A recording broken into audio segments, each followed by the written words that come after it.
कहा जाता है झुड़िया ऊपर वाला बनाता, और सच्ची तो है, हर किसी का उसका प्यार समय पे ही मिलता है। प्यार भी करूंगी और शादी भी करूंगी, लेकिन उस इंसान से करूंगी जो मेरे रूह से मोहब्बत करे। ए लड़की से हमार जन्म जन्मांतर तक रिश्ता जोड़ दी रहुआ, ओकर बाद माई क्रिया, हम कुछ न मांगब रहुआ से। कबहू न देखनी ऐसन परी, आज एहसास होता तोहे देख के।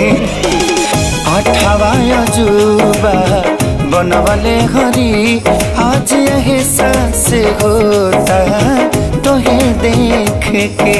प्यार माय फुट। अच्छा ये बतावा, हाँ हीरो खाली लौकता नहीं नू? देख कॉमेडियन है, कॉमेडियन रहो। कौन? अरे हम बोल रहे हैं। अरे हम कौन? हम बोल रहे हैं धीरूभाई अंबानी के बेटा हवा।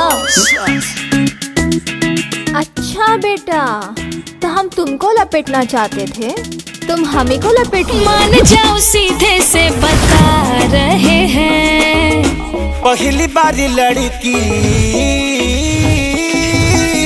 पहली बारी लड़की पटा रहे हैं। अच्छा।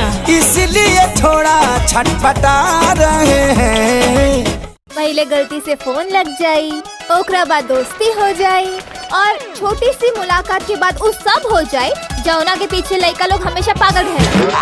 हमरा लाश के संग खेलती है। उसको तो मैंने बंदर ना बना डाला ना, तुम्हें अपने बाप की बेटी नहीं। हमरा से सिर्फ दोस्ती ही करे के बना। हाँ, प्यार व्यार के चक्कर में तो नहीं खेलू पड़े के। अगर कहीं हाँ तब। तेरी फिकर ने नीयत खराब कर दिया, जो पी रहा था पानी शराब कर दिया। तुझे पाने को तरसे है जिया जिया जिया, जलवा दिखा के मुझे, जलवा दिखा के मुझे पागल किया रे, ना दिया चुम्मा। Dad, I am in love. हाँ, कौन खुश नसीब है जब हमार राजकुमारी के पसंद आ गई। ओकर नाम राजा है। आई एम सॉरी, हम केहू और से प्यार करेंगे। हम तोरा से जब भी बतियोले बनी तो झूठा प्यार के बाद बतियोले बनी। सजना कितना अच्छा होता, मिले ही न होते, टूटता न दिल हम न रो। उसके लिए प्यार और मोहब्बत खिलवाड़ है ना। कितना अब मैं उसे दिखाती हूँ कि सच्चा प्यार होता क्या है। टूटता न दिल हम न रो। अब मैं उसे उसकी औकात दिखाऊंगी। मैं दिखाऊंगी उसके और मेरे बीच का अंतर क्या है।